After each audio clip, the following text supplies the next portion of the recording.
श्रीमद् भगवत गीता के 5वें अध्याय का महात्म्य। श्री भगवान कहते हैं, देवी अब सब लोगों द्वारा सम्मानित 5वें अध्याय का महात्म्य संक्षेप से बतलाता हूँ। सावधान होकर सुनो। मध्य देश में पुरुपुर नामक एक नगर है। उसमें पिंगल नामक एक ब्राह्मण रहता था। वह वेद पाठी ब्राह्मणों के विख्यात वंश में जो सर्वथा निष्कलंक था उत्पन्न हुआ था, किंतु अपने कुल के लिए उचित वेद शास्त्रों के स्वाध्याय को छोड़कर ढोल आदि बजाते हुए उसने नाच गाने में मन लगाया। गीत नृत्य और बाजा बजाने की कला में परिश्रम करके पिंगल ने बड़ी प्रसिद्धि प्राप्त कर ली और उसी से उसका राजभवन में भी प्रवेश हो गया। अब वह राजा के साथ रहने लगा और पराई स्त्रियों को बुला बुलाकर उनका उपभोग करने लगा। स्त्रियों के सिवा और कहीं उसका मन नहीं लगता था। धीरे धीरे अभिमान बढ़ जाने से उछल होकर वह एकांत में राजा से दूसरों के दोष बतलाने लगा।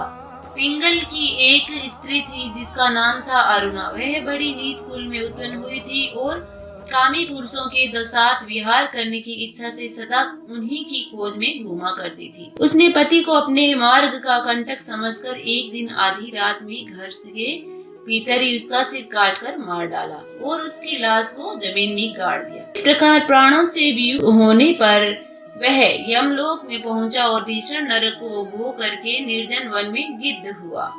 अरुणा भी भगंदर रोगों से अपने सुंदर शरीर को त्याग कर घोर नरक भोगने के पश्चात उसी वन में सुखी हुई। एक दिन वह दाना चुगने की इच्छा से इधर उधर फुदक रही थी। इतने में ही उस गिद्ध ने पूर्व जन्म के वीर का स्मरण करके उसे अपने तीखे नाखूनों से फाड़ डाला।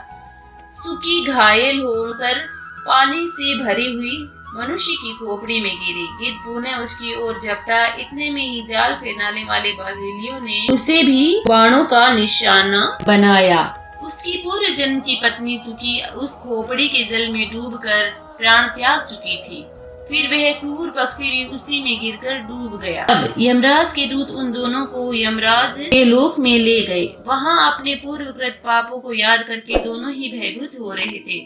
तदंतर यमराज ने जब उनके घृणित कर्मों का दृष्टिपात किया तब उन्हें मालूम हुआ कि मृत्यु के समय अकस्मात खोपड़ी के जल में स्नान करने से उन दोनों का पाप नष्ट हो चुका है। तब उन्होंने उन दोनों को मनवांछित लोक में जाने की आज्ञा दी। यह सुनकर अपने पापों को याद करते हुए वे दोनों बड़े विस्मय में पड़े और पास जाकर धर्मराज के चरणों में प्रणाम करके पूछने लगे, भगवान, हम दोनों ने पूर्व जन्म में अत्यंत घृणित पाप का संचय किया, फिर हमें मनवांछित लोकों में भेजने का क्या कारण है, बताइए। यमराज ने कहा, गंगा के किनारे वट नामक एक उत्तम ब्राह्मी ज्ञानी रहते थे।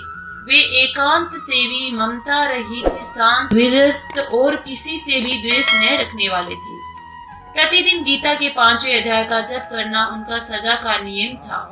5वें अध्याय का श्रवण कर लेने पर महापापी पुरुष भी सनातन ब्रह्मा का ज्ञान प्राप्त कर लेता है। उसी पुण्य के प्रभाव से शुद्ध चित्त होकर उन्होंने अपने शरीर का परित्याग किया था। गीता के पाठ से जिनका शरीर निर्मल हो गया था, जो आत्मज्ञान प्राप्त कर चुके थे, उन्हीं महात्मा की खोपड़ी का जल पाकर तुम दोनों पवित्र हो गए हो। अतः अब तुम दोनों मनवांछित लोकों में जाओ, क्योंकि गीता के 5वें अध्याय के महात्म्य से तुम दोनों शुद्ध हो गए हो।